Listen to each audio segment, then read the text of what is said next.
Kisah Abu Nawas dihukum masuk ke kandang singa. Karena usil, Abu Nawas sampai membahayakan nyawa Baginda Raja. Dan karenanya Baginda Raja menjadi sangat murka dengan ulah Abu Nawas itu. Sebenarnya perbuatan Abu Nawas semata-mata hanya ingin membalas atas perlakuan Baginda Raja kepadanya. Pasalnya, bukan sekali dua kali saja. Abu Nawas juga beberapa kali hampir celaka karena perbuatan usil Baginda Raja. Saat ini Baginda Raja diselimuti amarah yang sangat memuncak. Cari Abu Nawas, tangkap dan bawa ke sini. Beberapa pengawal kerajaan pun langsung berangkat menuju rumah Abu Nawas. Sesampainya di sana, mereka langsung menangkap Abu Nawas dengan kasar. "Hai pengawal, apa-apaan ini? Apa salahku?" tanya Abu Nawas dengan ketakutan. "Kami diperintahkan Baginda Raja untuk menangkapmu, Tuan Abu Nawas. Kalau kamu menolak, kami tetap akan membawamu dengan cara paksa," jawab para pengawal. Abu Nawas pun hanya bisa pasrah. Ia kemudian digiring ke istana dan dihadapkan kepada Baginda Raja. "Ampun Paduka yang mulia, kenapa hamba diperlakukan kasar begini?" tanya Abu Nawas. "Hai Abu Nawas, kamu jangan pura-pura tidak tahu ya. Kamu telah membuat aku murka, Abu Nawas. Perbuatan usilmu kemarin hampir saja membuatku mati. Kamu memang keterlaluan dan sangat kurang ajar, Abu Nawas," jawab Baginda Raja dengan penuh emosi. "Maafkan hamba Paduka yang mulia, hamba sedang kilap," ucap Abu Nawas. "Saat ini sudah tidak ada maaf bagimu, Abu Nawas. Kamu harus dihukum mati," bentak Baginda Raja. "Lalu dengan cara apa hamba dihukum mati, Paduka? Dipancung atau digantung?" tanya Abu Nawas. "Bukan Abu Nawas, bukan dengan cara seperti itu. Karena hukuman seperti itu hanya jadi bahan lelucon bagimu saja nantinya," balas Baginda Raja bertambah emosi. Abu Nawas pun menangkap keseriusan pada diri Baginda Raja. "Sepertinya Paduka tidak main-main. Ia terlihat sangat murka padaku," pikir Abu Nawas. Bahkan para menteri dan prajurit menundukkan kepalanya. Tidak ada yang berani menatap Baginda Raja. "Hai pengawal, masukkan Abu Nawas ke kandang singa," teriak Baginda Raja memecah keheningan. Para menteri dan segenap prajurit terkejut mendengar perintah Baginda Raja. Karena walau bagaimanapun, Abu Nawas adalah sosok yang baik. Sering berjasa mengungkap kasus-kasus di dalam istana yang sulit terpecahkan. Mereka tidak sampai hati melihat Abu Nawas tewas mengenaskan diterkam singa buas. Akan tetapi, karena ini adalah titah Baginda Raja, tidak ada seorang pun yang berani untuk menentangnya. Lalu tiba-tiba seorang penasihat istana pun berkata, "Ampun Paduka yang mulia, apakah tidak berlebihan hukuman yang diberikan kepada Abu Nawas? Bukankah lebih baik bila Abu Nawas dihukum penjara saja?"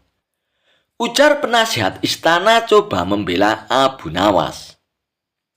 "Kalau kau tidak suka dengan keputusanku, kau boleh ikut Abu Nawas masuk ke dalam kandang singa," penasihat, hardik Baginda Raja. Sang penasihat istana pun hanya terdiam. Ia tidak berani untuk membantah Paduka Raja. Sementara Abu Nawas pun tertunduk lesu mendengar keputusan tersebut. Tubuhnya langsung lemas dan gemetaran. Namun ketika hendak dimasukkan ke kandang singa, Abu Nawas pun berkata, "Ampun Paduka yang mulia, Hamba ikhlas menerima hukuman ini, dan hamba sudah pasrah. Tapi berilah waktu hamba 3 bulan. Hamba ingin agar di akhir kematian disibukkan oleh amal ibadah. Mendengar permintaan Abu Nawas, sejenak Baginda Raja pun terdiam. Tidak beberapa lama kemudian, Baginda Raja pun berkata, "Baiklah Abu Nawas, aku kabulkan permintaanmu. Tapi selama itu pula, kamu harus hidup dalam penjara dan kamu dilarang menemui keluargamu." Abu Nawas pun menyetujui syarat tersebut. "Dan kalau diperkenankan, bolehkah saya minta 1 permintaan lagi Paduka?" tutur Abu Nawas. "Apalagi permintaanmu Abu Nawas?" tanya Baginda Raja. "Supaya kehidupan hamba di dalam penjara tidak membosankan, izinkan hamba memberi makan singa yang ada di kandang Paduka," jawab Abu Nawas. "Oh, tidak masalah Abu Nawas. Nanti ruang penjaramu bersebelahan dengan kandang singa," ujar Baginda Raja. Maka dimasukkanlah Abu Nawas ke penjara. Pada bulan pertama, Abu Nawas melalui waktu dengan beribadah. Sedangkan tiap pagi dan sore hari, diisinya dengan memberi makan singa. Pada bulan kedua dan ketiga, Abu Nawas makin tekun beribadah. Ia juga lebih rajin memberi makan singa. Abu Nawas memperlakukan singa itu layaknya sebagai seorang sahabat. 3 bulan pun akhirnya berlalu dan tibalah saatnya bagi Abu Nawas untuk menjalani hukuman atas perintah Baginda Raja. Beberapa pengawal istana pun memasukkan Abu Nawas ke kandang singa. Sementara para menteri yang ikut menyaksikan merasa iba dengan nasib Abu Nawas. Akan tetapi tiba-tiba terjadi peristiwa tidak terduga saat Abu Nawas berada di dalam kandang singa. Singa tersebut tidak menerkam Abu Nawas, tapi justru menjilati kaki dan tangan Abu Nawas. Abu Nawas pun membalasnya dengan mengelus-elus tubuh dan kepala singa tersebut. Singa yang terkenal buas ini mendadak tunduk dan menurut kepada Abu Nawas. Sontak saja pemandangan itu membuat mereka yang hadir menjadi terkejut dan terheran-heran. "Abu Nawas ternyata punya kesaktian," ujar salah satu menteri. Dikarenakan singa itu tidak mau menerkam Abu Nawas, akhirnya Abu Nawas pun dikeluarkan dari kandang singa dan disuruh menghadap Baginda Raja. "Hai Abu Nawas, kenapa singa itu tidak mau menerkammu? Kamu punya kesaktian apa Abu Nawas?" tanya Baginda Raja dengan heran. "Paduka yang mulia, sama sekali hamba tidak punya kesaktian apa-apa," jawab Abu Nawas. "Tapi kenapa singa itu tidak mau memakanmu Abu Nawas?" tanya Baginda Raja lagi. "Begini Paduka yang mulia, selama 3 bulan ini, hamba rutin memberi singa itu makan dan minum. Dan hamba juga memperlakukan dia dengan baik. Oleh sebab itulah, hamba tidak dimangsanya. Sebab dia pikir hamba adalah orang yang berjasa bagi dia. Padahal hanya 3 bulan hamba memperlakukan dia dengan baik Paduka. Dia memang seekor singa yang buas, tapi dia tahu balas budi. Buktinya, dia tidak memangsa hamba. Sedangkan Paduka sendiri, bertahun-tahun hamba mengabdi kepada Paduka dan berjasa bagi istana ini.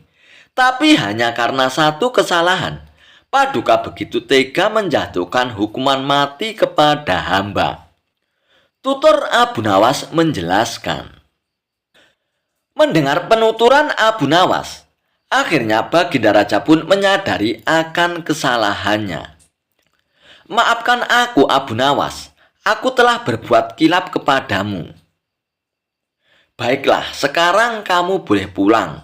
Dan ini ada hadiah uang untukmu Abu Nawas," Terimalah sebagai rasa terima kasihku karena telah menyadarkanku, ucap Baginda Raja. Berkat kecerdikannya, Abu Nawas pun akhirnya kembali lolos dari hukuman mati. Kisah kecerdikan Abu Nawas dalam menghadapi preman yang kejam. Alkisah, ada seorang pemuda yang gemar mabuk-mabukan. Dia juga sering membuat onar di kampungnya. Perilakunya ini membuat orang-orang menaruh rasa benci, namun mereka tak berani untuk menegurnya. Karena si pemuda terkenal nekat dan tak segan-segan menghajar siapa saja yang berani menegurnya. Yang lebih menjengkelkan, si pemuda tidak menaruh rasa hormat kepada siapapun. Entah itu orang yang lebih tua ataupun seorang pemuka agama. Suatu ketika, si pemuda sengaja membuat ulah. Kali ini yang dikerjai bukanlah orang sembarangan, melainkan tokoh pemuka agama.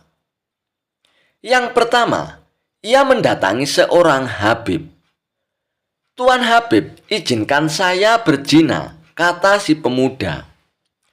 Mendengar itu, sang Habib pun kaget bukan main. "Kalau kamu mau berzina, itu urusanmu. Jangan meminta izin dariku," jawab sang Habib. "Tapi aku menginginkan izin darimu, Tuan. Mau mengizinkan atau tidak?" Si pemuda pun kembali bertanya. "Tidak mungkin aku mengizinkanmu. Itu perbuatan yang melanggar agama. Kalau aku mengizinkanmu, sama saja aku memperbolehkan orang untuk berbuat dosa," balas sang Habib dengan tegas. Tanpa diduga, si pemuda itu pun langsung memberikan serangan pukulan tepat mengarah di kepala sang Habib. Sang Habib pun langsung jatuh tersungkur dan merintih kesakitan. Si pemuda itu pun lalu pergi meninggalkannya. "Aku akan mencoba mendatangi Tuan Pendeta. Aku ingin tahu apa jawabannya," kata si pemuda dalam hatinya. Ia pun lalu pergi ke rumah sang pendeta. Setibanya di rumah sang pendeta, lalu pemuda itu pun bertanya, "Tuan Pendeta, izinkan saya berzina," pinta si pemuda. Mendengar pertanyaan pemuda itu, sang pendeta pun kagetnya bukan main. Sejenak ia pun terdiam. Kalau ia melarangnya, tentu si pemuda akan marah. Bisa-bisa ia dihajar habis-habisan. Sebab tabiat pemuda tersebut terkenal kasar dan jahat, pikir sang pendeta. Hai anakku, kenapa engkau tidak menikah saja? Tentu itu akan lebih baik bagimu," kata sang pendeta menyarankan. "Aku tidak mau, aku masih ingin menikmati masa mudaku," ujar si pemuda. Sang pendeta pun terlihat kebingungan mendengar alasan si pemuda tersebut. Namun ia juga harus berhati-hati dalam ucapan. Jangan sampai membuat si pemuda menjadi marah. "Bagaimana Tuan Pendeta? Apakah Tuan mau mengizinkan saya berzina?" tanya si pemuda lagi. Hati sang pendeta menjadi berkecamuk. Kalau ia mengizinkan, sama saja ia memperbolehkan orang untuk berbuat dosa. Tapi kalau ia melarang, si pemuda akan menjadi marah dan tentu saja si pemuda akan menghajarnya. "Wahai anakku, saya sangat sayang kepadamu. Tidakkah engkau tahu bahwa siksa api neraka itu sangat pedih? Aku tidak ingin kamu masuk ke dalamnya, hanya karena perbuatanmu itu, anakku," kata sang pendeta menasihati. "Maksud Tuan Pendeta apa? Mati saja belum sudah bicara tentang neraka. Tuan mau mengizinkan saya berzina atau tidak?" tanya si pemuda lagi mulai emosi. "Maafkan saya, nak. Dengan berat hati, saya tidak berani mengizinkan kamu. Itu semata-mata karena saya sangat sayang sama kamu, nak. Saya tidak ingin kamu dimurkai oleh Tuhan. jawab sang pendeta. Tiba-tiba pukulan melayang ke arah kepala sang pendeta. Sang pendeta pun jatuh tersungkur ke tanah. Bilang saja kalau kamu tidak mengizinkan, tak usah berbelit-belit, kata si pemuda dengan geram. Ia pun lalu pergi meninggalkan sang pendeta. Kedua peristiwa tersebut membuat gempar warga. Banyak orang-orang yang mengutuk perbuatan si pemuda tersebut. Akan tetapi si pemuda malah menjadi beringas. Sehingga ia semakin ditakuti oleh warga. Suatu ketika, salah satu teman si pemuda berkata kepadanya, "Hai kawan, kenapa tidak kau tanyakan keinginanmu itu kepada Tuan Abu Nawas? Kalau jawabannya membuatmu jengkel, kamu hajar saja dia dan kamu pasti akan lebih ditakuti." Mendengar usulan temannya itu, si pemuda tersebut pun menjadi tertarik. "Benar juga katamu. Besok aku akan menemui Tuan Abu Nawas," timpal si pemuda. Pada keesokan harinya, si pemuda segera berangkat menuju rumah Abu Nawas. Sesampainya di rumah Abu Nawas, pemuda itu pun mendapati Abu Nawas sedang duduk santai di depan rumahnya. "Tuan Abu Nawas, bolehkah saya masuk?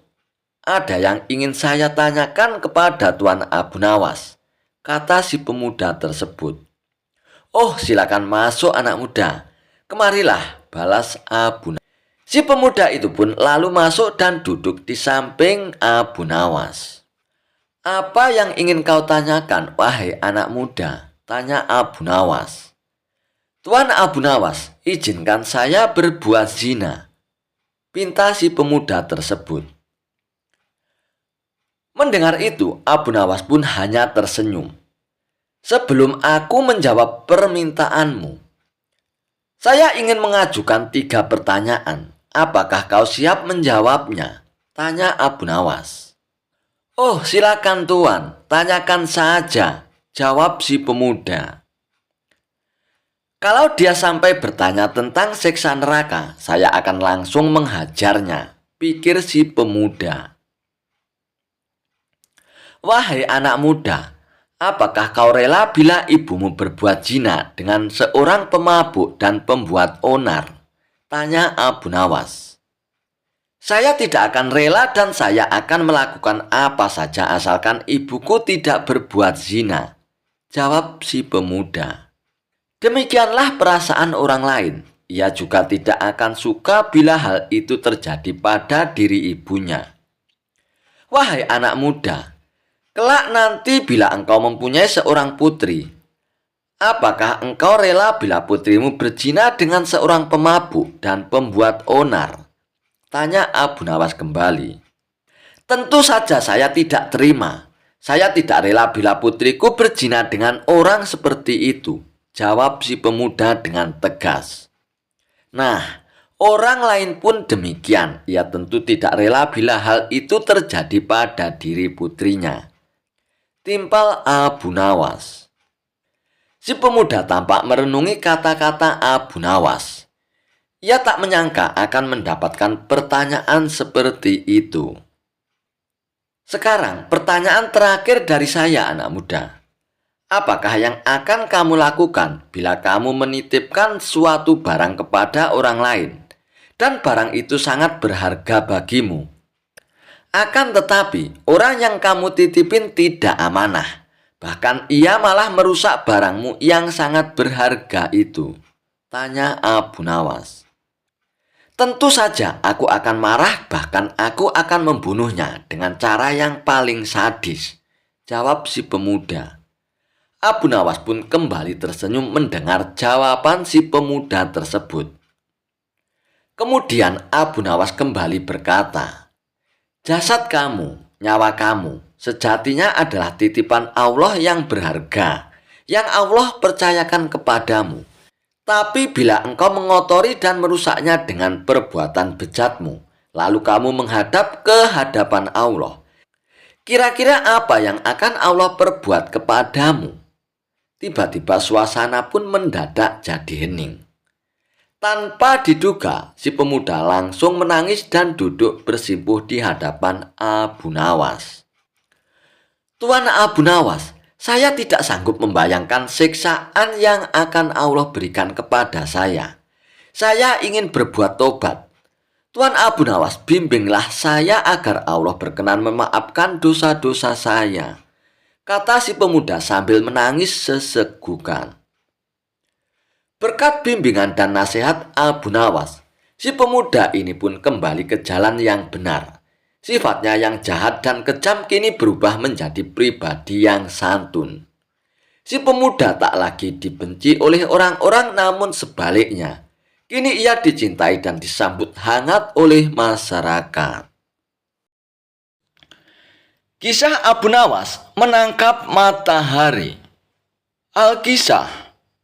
Pada suatu saat, Baginda Raja ingin membuat rakyatnya bahagia. Pasalnya, rakyat mengeluhkan kepada raja tentang betapa panasnya terik matahari kala itu. Karena itulah raja mengadakan sayembara untuk menangkap matahari. Namun hingga memasuki waktu yang ditentukan, tak ada seorang pun yang menyatakan kesanggupannya menangkap matahari. Sang raja pun lalu langsung menunjuk si Abu Nawas untuk menangani hal ini. "Cepat panggil Abu Nawas kemari. Ada tugas penting yang harus dia lakukan," perintah Baginda Raja kepada beberapa pengawalnya. Singkat cerita, datanglah Abu Nawas menghadap Baginda Raja. "Ampun Paduka yang mulia, ada apa gerangan Paduka memanggil hamba?" tanya Abu Nawas. "Begini Abu Nawas, beberapa hari ini saya mendapatkan banyak pengaduan dari rakyatku," jawab Baginda Raja. "Kalau boleh tahu apa pengaduan mereka Paduka yang mulia? Barangkali hamba bisa membantunya Paduka," balas Abu Nawas. Baginda Raja pun akhirnya menceritakan apa yang dikeluhkan masyarakatnya akhir-akhir ini. Kemudian Abu Nawas menanyakan apa yang dikehendaki oleh sang raja dengan kondisi seperti itu. Raja pun kemudian menceritakan idenya untuk menangkap matahari, dan ia pun menunjuk Abu Nawas untuk melakukannya. "Bagaimana kalau matahari ditangkap saja Abu Nawas, dan orang yang pantas untuk melakukan pekerjaan itu adalah kamu Abu Nawas?" ujar Baginda Raja. Mendengar perintah Baginda Raja, Abu Nawas pun langsung tertunduk lemas. "Apa tidak ada cara lain Paduka? Misalnya mereka diliburkan dulu bekerja di ladang," kata Abu Nawas mengusulkan. Usulan Abu Nawas itu pun ternyata tidak diterima oleh Baginda Raja. Karena jika mereka diliburkan, mereka tidak bisa makan. "Tidak bisa Abu Nawas. Kalau mereka libur berladang, lalu mereka mau makan apa? Jalan satu-satunya, matahari harus ditangkap Abu Nawas," balas Baginda Raja. Abu Nawas pun hanya terdiam. Dalam hatinya, ia berkata mungkin matahari bisa ditangkap, pekerjaan yang mustahil untuk dilakukannya. Namun karena ini adalah titah Baginda Raja, mau tidak mau Abu Nawas harus menerimanya. "Sekarang kamu pulanglah Abu Nawas, dan besok kamu harus kembali ke sini untuk menangkap matahari. Kalau kamu tidak bisa, maka kamu akan menerima hukuman Abu Nawas," tegas Baginda Raja. Lalu Abu Nawas pun pulang. Setibanya di rumah, Abu Nawas pun terus memikirkan cara supaya ia bisa melepaskan diri dari hukuman. Ia terus memutar otaknya hingga tengah malam. "Lebih baik aku sholat isya dulu, nanti aku malah ketiduran," pikir Abu Nawas. Ia pun kemudian menuju kolam untuk mengambil air wudhu. Saat ia hendak mengambil air, bayangan dirinya ada di dalam air tersebut. Disitulah akhirnya Abu Nawas mendapatkan ide untuk menangkap matahari. Keesokan paginya, dengan wajah ceria Abu Nawas pun pergi ke istana menghadap Baginda Raja. "Hai Abu Nawas, apakah kamu sudah siap menangkap matahari?" tanya Baginda Raja. "Saya sudah siap Paduka, tapi saya minta disediakan peralatan untuk menangkapnya," jawab Abu Nawas. "Apa yang kau butuhkan, Abu Nawas? Katakan kepadaku," balas Baginda Raja. Abu Nawas pun kemudian meminta sesuatu yang perlu disiapkan untuk menangkap matahari. "Saya minta ember yang berisi air dan juga kantong besar yang tidak bocor," pinta Abu Nawas. Setelah peralatan dipersiapkan, Abu Nawas pun mengajak salah satu menteri ke tengah lapangan. "Kamu lihatkan matahari itu," kata Abu Nawas sambil menunjuk bayangan matahari yang berada di dalam ember berisi air. "Sekarang aku akan masukkan ke dalam kantong ini," ucap Abu Nawas sambil memasukkan air yang berada di dalam ember. Sang menteri pun lantas menghadap pada sang raja untuk memberitahu pekerjaan yang sudah dilakukan Abu Nawas. Namun sang raja tentu belum percaya sebab panas matahari masih terasa menyengat. "Baiklah, sekarang perintahkan pada Abu Nawas untuk membungkus matahari itu dan bawakan padaku," titah Baginda Raja. Lalu menteri itu pun menghadapkan Abu Nawas kepada Baginda Raja dengan membawa kantong berisi air. "Paduka yang mulia, mataharinya sudah aku bungkus dalam kantong ini," tutur Abu Nawas. "Hai Abu Nawas, coba kamu lihat keluar, mataharinya masih ada dan aku juga masih merasakan panasnya," sanggah Baginda Raja. "Tak percaya benar yang mulia ini, tapi sesungguhnya itu matahari kedua Baginda," timpal Abu Nawas. "Yang benar saja kamu ini, Abu Nawas. Hanya ada satu matahari di dunia ini," sahut Baginda Raja. "Paduka yang mulia, memang benar. Ketika matahari berhasil saya tangkap, dunia menjadi gelap gulita. Lalu Allah langsung menggantikannya dengan matahari yang baru," ujar Abu Nawas. Baginda Raja pun kemudian memastikan apakah isi kantong besar tersebut berisi matahari atau bukan. Lalu ia pun membuka kantong tersebut, ternyata isinya hanya air. "Mana mataharinya Abu Nawas? Kamu jangan mengerjai aku ya," hardik Baginda Raja. "Paduka, membukanya jangan di dalam ruangan, karena matahari paling tidak suka dengan ruangan tertutup. Pasti dia tidak akan menampakkan dirinya, Paduka," jawab Abu Nawas untuk beralasan. "Matahari hanya mau menampakkan dirinya kalau dia melihat ada saudaranya di atas, Paduka," ujar Abu Nawas.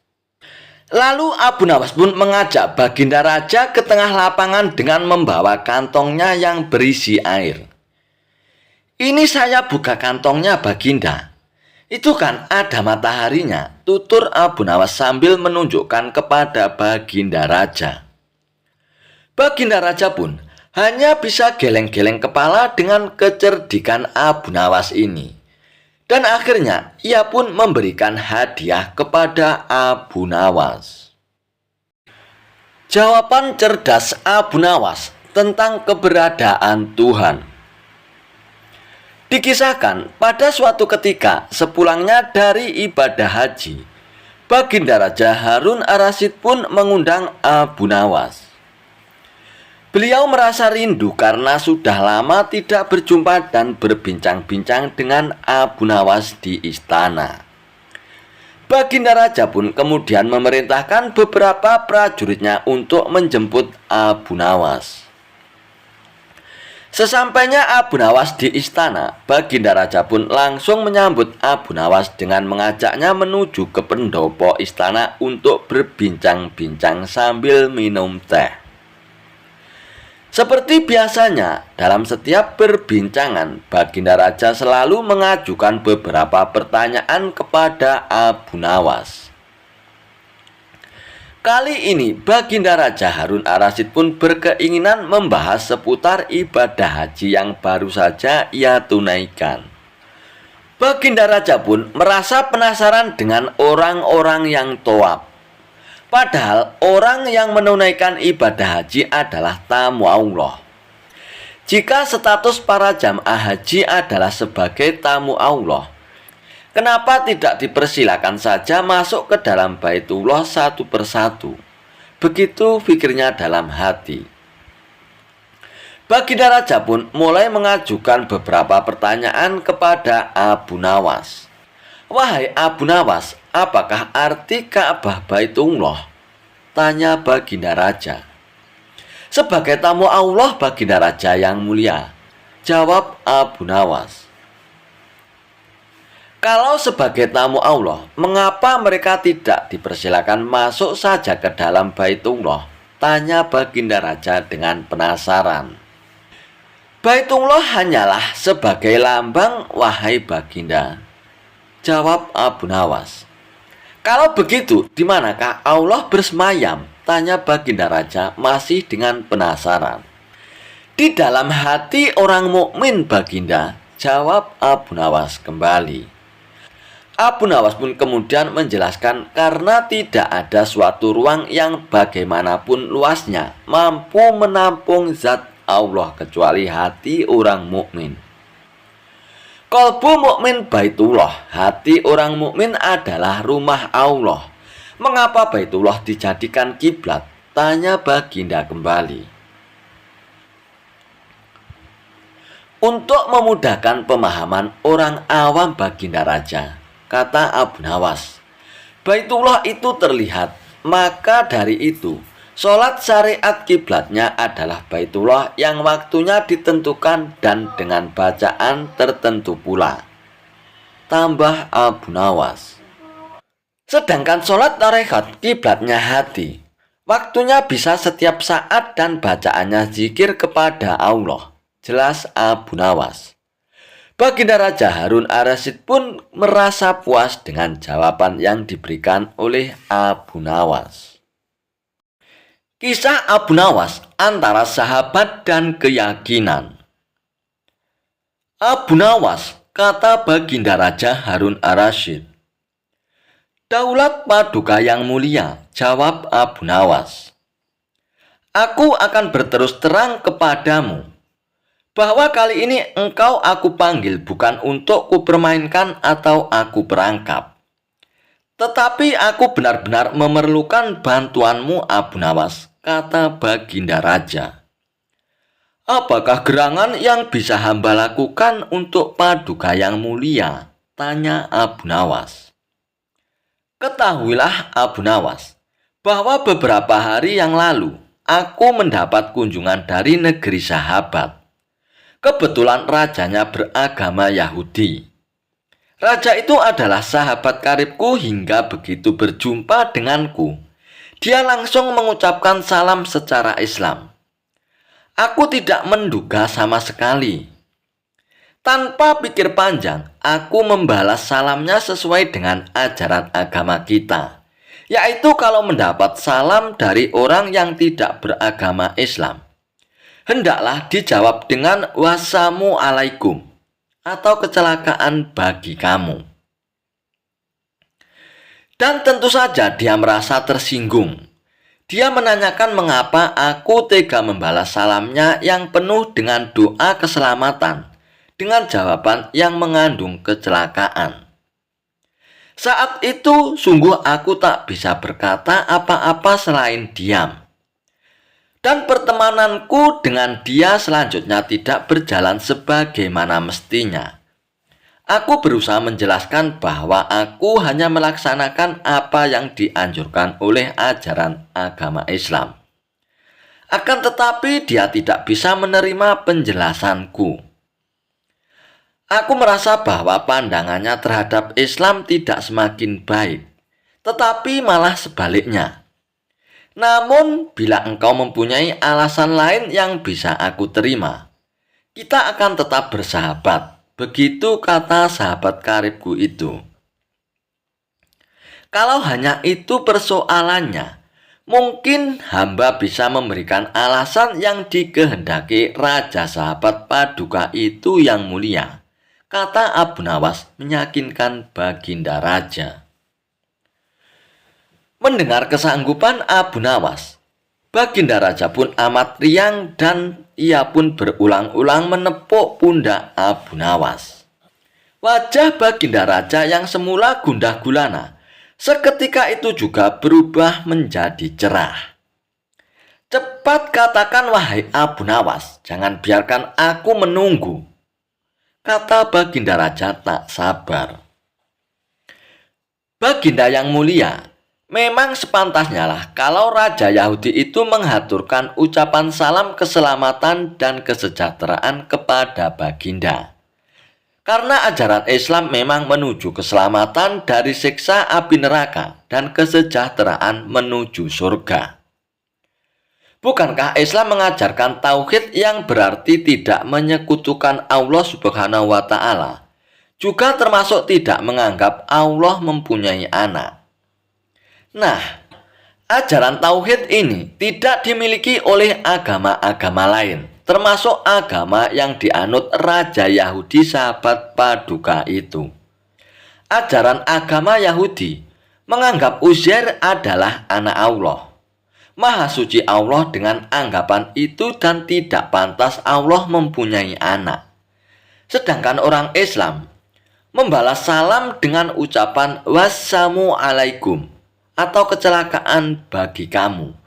Bukan berarti mendoakan agar kamu celaka. Akan tetapi, semata-mata karena ketulusan dan kejujuran Islam yang masih bersedia memperingatkan orang lain atas kecelakaan yang akan menimpanya, bila mereka tetap berpegang teguh pada keyakinan yang keliru. Dan seketika itu juga kegundahan Baginda Raja Harun ar-Rasyid pun sirna. Dan kali ini saking gembiranya, Baginda Raja pun menawarkan agar Abu Nawas memilih sendiri hadiah apa yang disukainya. Namun Abu Nawas tidak memilih apa-apa karena ia berkeyakinan bahwa tidak selayaknya ia menerima upah dari ilmu agama yang ia sampaikan. Kisah Abu Nawas dan peramal palsu. Dikabarkan bahwasanya di kota Baghdad ada seseorang yang mengaku sebagai seorang peramal yang sakti hingga menggemparkan kota Baghdad. Kabar tersebut didengar oleh Abu Nawas. Peramal sakti tersebut sesumbar di depan orang banyak bahwasanya ia mengetahui peristiwa yang akan datang. Bahkan ada sebagian orang sengaja datang ke tempat peramal itu untuk meminta diketahui nasibnya. Hal ini membuat rakyat pun penasaran, termasuk Abu Nawas. Dengan ekspresi layaknya orang sakti, orang tersebut memberitahu kepada pasiennya tentang nasib yang akan terjadi di kemudian hari. Orang yang mengaku sakti itu cukup pintar mengolah kata-kata. Sebab apabila ramalannya tidak sesuai dengan kenyataan, dia beralasan karena si pasien telah melanggar aturannya, sehingga nasib baiknya tidak kunjung datang. Anehnya, ada saja orang yang percaya dengan bualan si peramal palsu tersebut. Alhasil, rumahnya kini banyak didatangi pasien yang ingin diramal masa depannya. Hal ini membuat Abu Nawas pun resah. Ia ingin sekali memberi pelajaran kepada si peramal palsu tersebut. Setelah berpikir lama, akhirnya sosok Abu Nawas pun menemukan ide untuk mengerjai orang yang mengaku sakti tersebut. Keesokan harinya, Abu Nawas pun datang ke rumah si peramal palsu dengan membawa tongkat di tangannya. "Ada apa wahai anakku?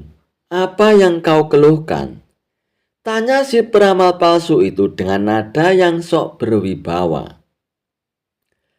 Aku cuma mau bertanya, Pak Tua. Apa benar Anda bisa meramal masa depan? Tanya Abu Nawas. Oh, tepat sekali anakku. Kau datang ke tempat yang benar, jawab orang tersebut. Oh, begitu ya. Selain meramal masa depan orang, apakah Anda juga bisa meramal nasib Anda sendiri di masa yang akan datang?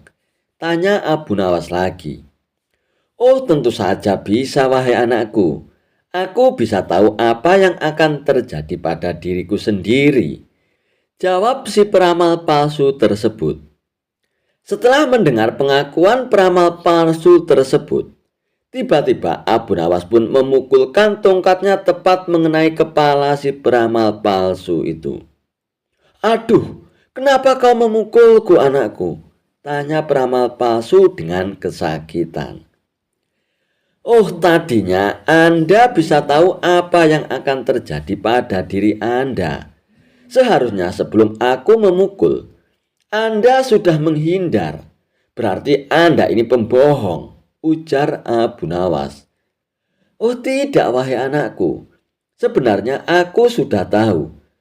Bahkan sebelum kau datang ke sini, aku sudah tahu, anakku, kata si peramal palsu itu dengan berpura-pura.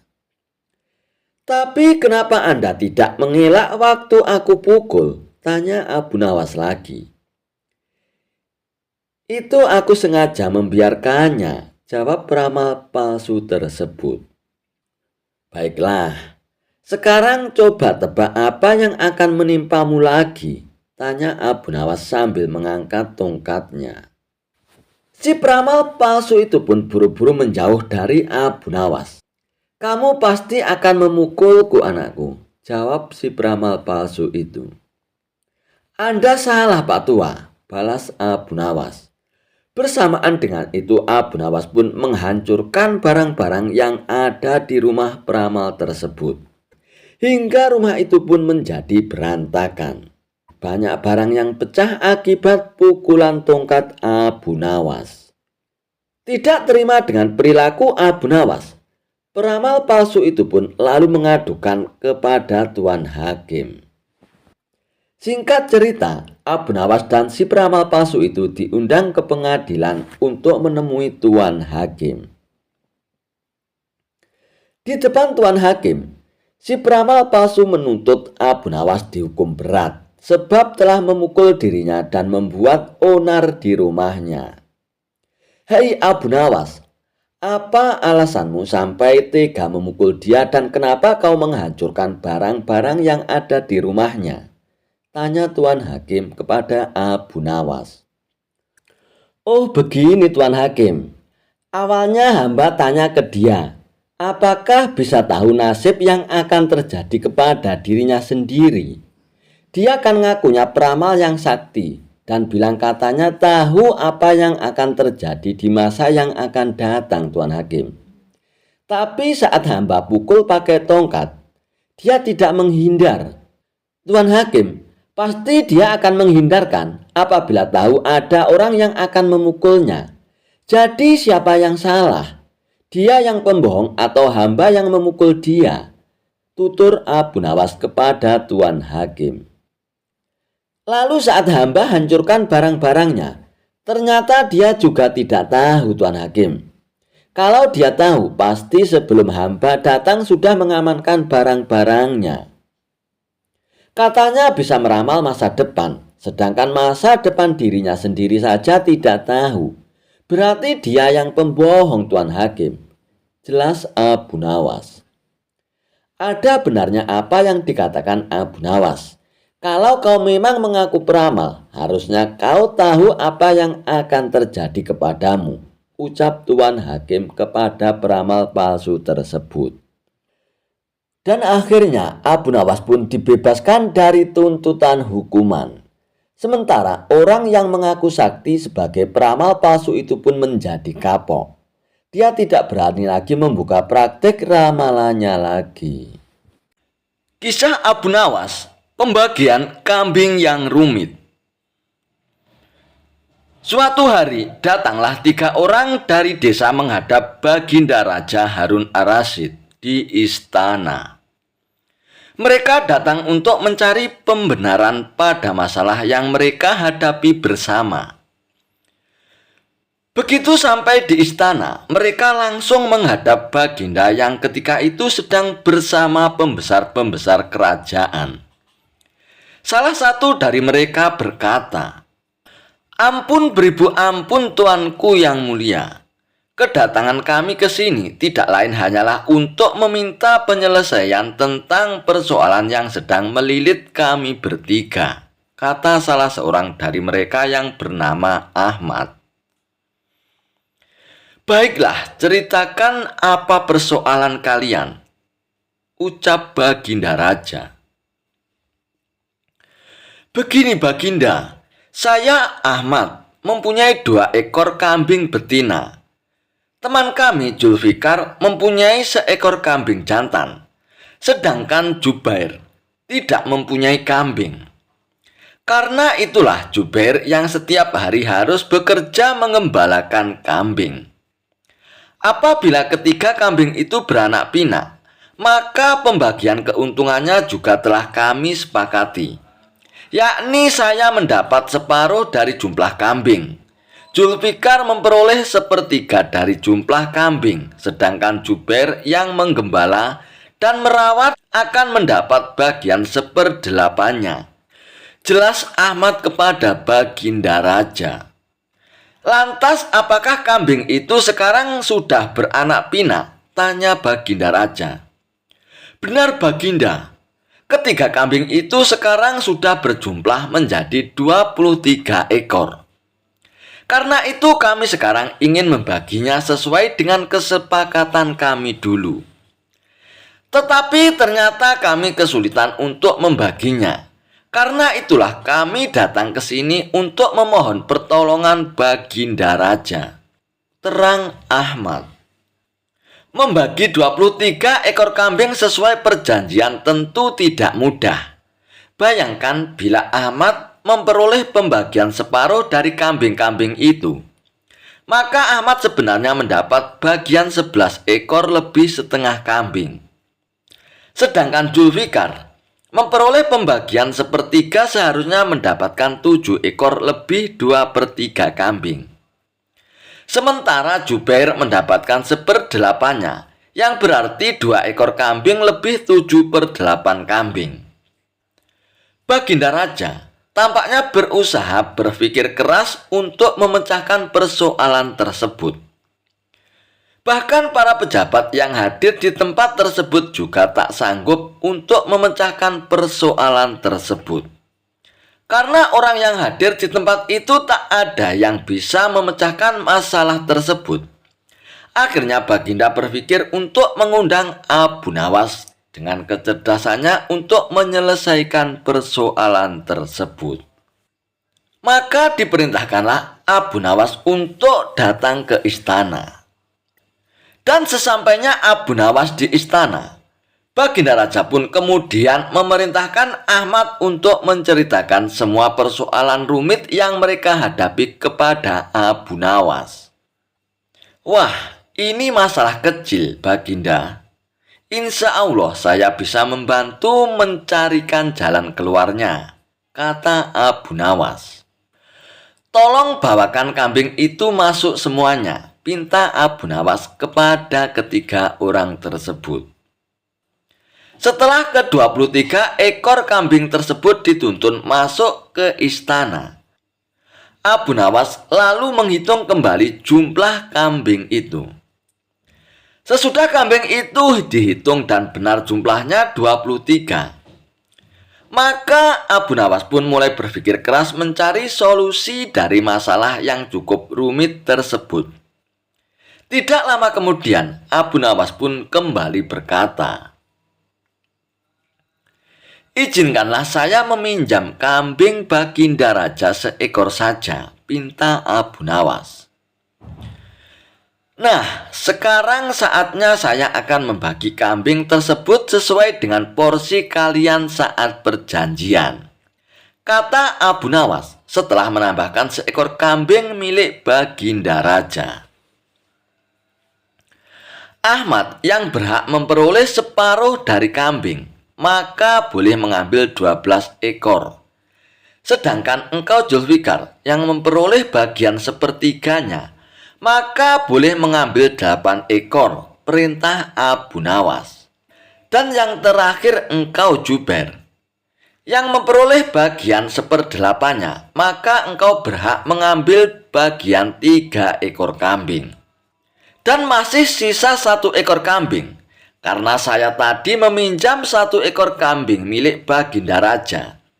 Maka kambing 1 ini saya kembalikan lagi kepada Baginda Raja, kata Abu Nawas. Dan masing-masing telah mendapatkan bagiannya. Semua merasa puas atas bantuan Abu Nawas. Mereka pun berterima kasih lalu kembali ke rumah masing-masing. Tidak lupa, Baginda pun turut berterima kasih kepada Abu Nawas atas bantuannya dalam menyelesaikan persoalan rakyatnya. Kisah Abu Nawas bermain tebak-tebakan. Dikisahkan, Abu Nawas memiliki tetangga, sebut saja Abu Jahil. Abu Jahil selalu merasa lebih pintar dari Abu Nawas. Tetapi Abu Nawas enggan meladeni ketika dia mengajak bermain tebak-tebakan, karena tidak mau mempermalukannya. Suatu ketika, Abu Jahil tengah nongkrong di warung bersama beberapa orang. Dengan sesumbar, Abu Jahil mengatakan bahwa Abu Nawas takut ketika diajak tebak-tebakan. Teman-teman Abu Jahil yang setengah tidak percaya, sebab mereka tahu kecerdikan Abu Nawas. Untuk membuktikan kecerdasannya, Abu Jahil mengajak teman-temannya bermain tebak-tebakan. Jika kalian tidak bisa menjawab tebakan saya, maka kalian kasih saya 5 dinar. Jika saya tidak bisa menjawab tebakan kalian, saya kasih kalian 50 dinar, kata Abu Jahil. Namun anehnya, semua tebakan yang dilontarkan oleh temannya bisa dijawab oleh Abu Jahil. Tak lama kemudian, Abu Nawas datang. Seketika Abu Jahil menantangnya.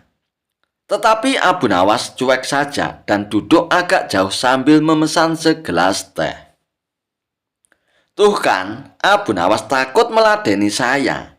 Karena dia takut kalah, mungkin kecerdasannya sudah berkurang, kata Abu Jahil meledek Abu Nawas. Mendengar ucapan Abu Jahil, Abu Nawas merasa dilecehkan. Akhirnya Abu Nawas pun mendekati Abu Jahil dan menerima tantangannya. Orang-orang yang ada di warung itu merasa akan ada tontonan gratis, dan mereka pun segera mengerumuni keduanya. Apa tantanganmu, wahai Abu Jahil? Kata Abu Nawas. Kita akan adu kecerdikan dengan bermain tebak-tebakan. Kali ini kamu pasti kalah, Abu Nawas, kata Abu Jahil. Lantas seperti apa peraturannya, wahai Abu Jahil?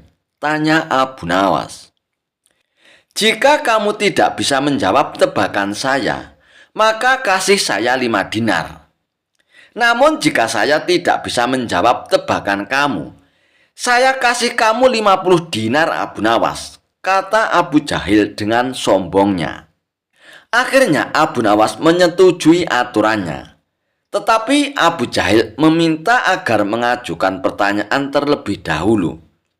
Tebak-tebakan pun segera dimulai. Berapa jarak bumi dengan langit? Tanya Abu Jahil. Mendengar pertanyaan seperti itu, Abu Nawas pun terkejut. Lalu Abu Nawas merogoh sakunya dan memberikan uang 5 dinar kepada Abu Jahil. Sekarang giliran Abu Nawas memberikan pertanyaan. Hewan apa yang kakinya 3? Tanya Abu Nawas. Mendengar pertanyaan itu, Abu Jahil juga kaget. Tetapi ia berpikir keras untuk mencari jawabannya. 1 jam kemudian, dia pun belum bisa menemukan jawabannya. Akhirnya ia pun terpaksa memberikan 50 dinar kepada Abu Nawas. "Memangnya hewan apa, Abu Nawas?" tanya Abu Jahil penasaran. Mendengar pertanyaan itu, Abu Nawas pun memberikan 5 dinar kepada Abu Jahil. "Hei Abu Nawas, saya butuh jawaban bukan uang," kata Abu Jahil. "Saya tidak tahu jawabannya, Abu Jahil. Makanya saya kasih 5 dinar. Kan begitu aturannya," kata Abu Nawas. "Sekarang giliran saya bertanya," lanjut Abu Nawas. "Hewan apa yang kakinya 3? Tanya Abu Nawas. "Kan sudah ditanyakan, kenapa ditanyakan lagi?" protes Abu Jahil. "Kamu kan belum bisa menjawabnya. Tadi kan aku kasih kamu 5 dinar karena tidak bisa menjawab pertanyaan yang sama," kata Abu Nawas. Akhirnya terpaksa Abu Jahil pun memberikan 50 dinar untuk Abu Nawas. Abu Jahil sadar telah dijebak oleh Abu Nawas dengan permainan yang dibuatnya sendiri. Akhirnya Abu Jahil pergi dengan wajah malu dan kesal. Sementara Abu Nawas pun tersenyum dengan puas. Dalam permainan itu, Abu Nawas pun untung 90 dinar dengan bermodal pertanyaan hewan berkaki 3. Kisah Abu Nawas memenangkan lomba berburu. Suatu hari yang cerah, Raja Harun ar-Rasyid dan para pengawalnya meninggalkan istana untuk berburu. Namun di tengah perjalanan, salah satu pejabat kerajaan yang bernama Abu Jahil menyusul dengan terengah-engah di atas kudanya. Baginda hamba mau mengusulkan sesuatu," kata Abu Jahil sambil mendekati sang raja. "Apa usulmu, wahai Abu Jahil?" tanya Baginda Raja. "Agar acara berburu ini lebih menarik dan disaksikan banyak penduduk, bagaimana kalau kita sayembara saja?" ujar Abu Jahil dengan raut wajah serius. Baginda Raja pun terdiam sejenak dan mengangguk-anggukkan kepala. "Hamba ingin beradu ketangkasan dengan Abu Nawas, dan nanti pemenangnya akan mendapatkan sepundi uang emas. Tapi kalau kalah, hukumannya adalah dengan memandikan kuda-kuda di istana selama 1 bulan," tutur Abu Jahil meyakinkan Baginda Raja. Dan akhirnya, Baginda Raja pun menyetujui usulan dari Abu Jahil tersebut.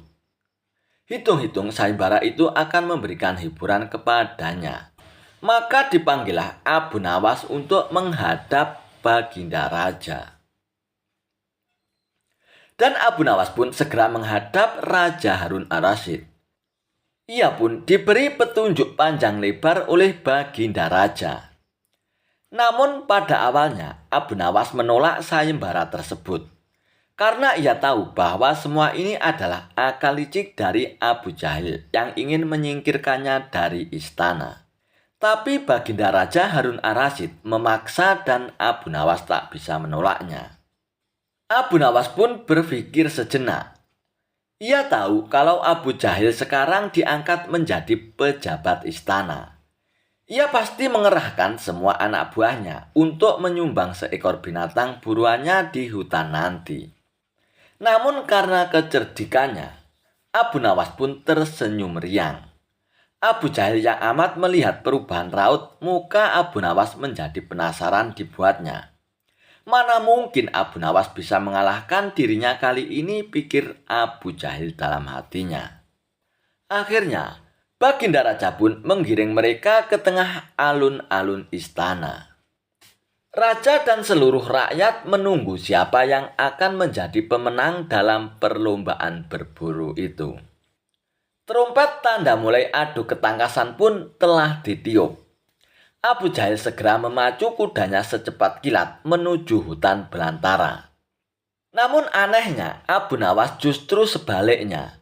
Ia dengan santainya menaiki kuda sehingga para penonton banyak yang berteriak. Menjelang sore hari, tampaklah kuda Abu Jahil memasuki pintu gerbang istana. Ia pun mendapat sambutan meriah dan tepuk tangan dari rakyat yang menyaksikannya. Di sisi kanan dan kiri kuda Abu Jahil tampak puluhan hewan yang mati terpanah. Abu Jahil dengan senyum bangga memperlihatkan semua binatang buruannya di tengah-tengah lapangan. Aku, Abu Jahil, berhak memenangkan lomba ini. Lihat, binatang buruanku banyak. Mana mungkin Abu Nawas mengalahkanku? Teriaknya lantang yang membuat para penonton pun semakin ramai bertepuk tangan. Tidak beberapa lama, kemudian terdengar suara kaki kuda Abu Nawas pun mendekat. Semua orang mentertawakan dan meneriakinya karena Abu Nawas tak membawa satupun binatang buruan di kudanya. Tapi Abu Nawas tidak tampak gusar sama sekali. Ia malah tersenyum dan melambaikan tangannya. Baginda Raja pun menyuruh 2 orang pengawalnya maju ke tengah lapangan untuk menghitung jumlah binatang buruan yang didapatkan 2 peserta tersebut. Dan kesempatan pertama, para pengawal menghitung jumlah binatang hasil buruan Abu Jahil. 35 ekor kelinci ditambah 5 ekor rusa dan 2 ekor babi hutan, kata salah satu pengawal. Kalau begitu, akulah pemenangnya karena Abu Nawas tak membawa seekor binatang pun, teriak Abu Jahil dengan sombongnya. Tenang, tenang, aku membawa ribuan binatang. Jelaslah aku pemenangnya. Dan engkaulah wahai Abu Jahil. Silakan memandikan kuda-kuda di istana menurut aturan lomba. Semua binatang boleh ditangkap, yang penting jumlahnya kan, kata Abu Nawas sambil membuka bambu kuning yang telah diisi dengan ribuan semut merah. Jumlahnya sangat banyak, Baginda, mungkin ribuan. Kami tak sanggup menghitungnya lagi, kata pengawal kerajaan yang menghitung jumlah semut itu. Melihat kenyataan itu, Abu Jahil tiba-tiba saja jatuh pingsan. Baginda Raja pun tertawa terpingkal-pingkal dan langsung memberi hadiah kepada Abu Nawas.